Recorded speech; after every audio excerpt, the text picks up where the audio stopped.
ភាំងក្តីពិតជីវិតយោធាស្មោះត្រង់សាមគ្គីការពារទឹងដីសីមាខ្មែរយើង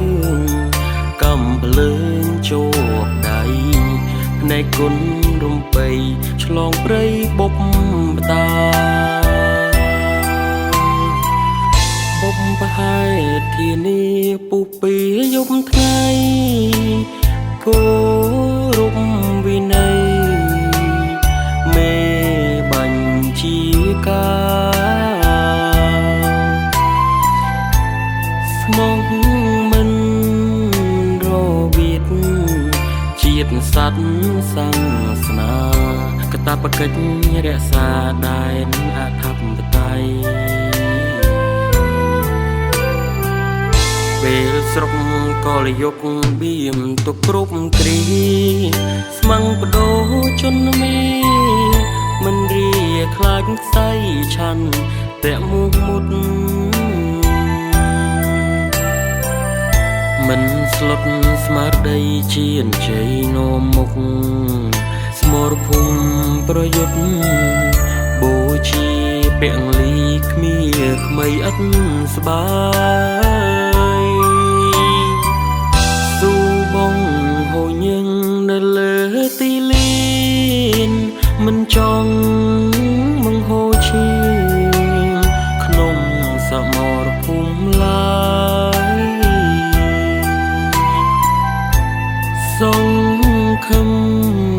កម្ពុជាសន្តិភាពដល់ត្រើយ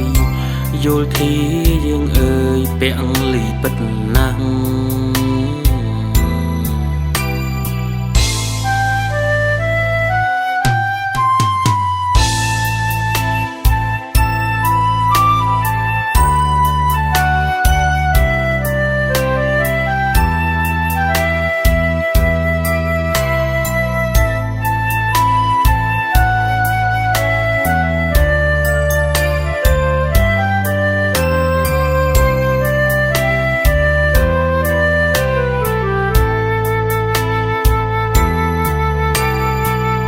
ពេលស្រុកកលយុគបៀមទុកគ្រប់គ្រីស្មងបដូរជនមេមិនរីខ្លាចស្័យឆាន់តែមុខមុតមិនស្លុតស្មារតីជាអញ្ជ័យនាំមុខស្មរភូមិប្រយុទ្ធបូជាពាក់លីគ្មានក្មេឥតស្បាយស៊ូបងហូញឹងនៅលើទីលានមិនចង់មង្ហូរឈៀងក្នុងសមរភូមិឡើយសង្ឃឹមកម្ពុជាសន្តិភាពដល់ត្រើយយល់ធីយើងអើយពាក់លីពិតណាស់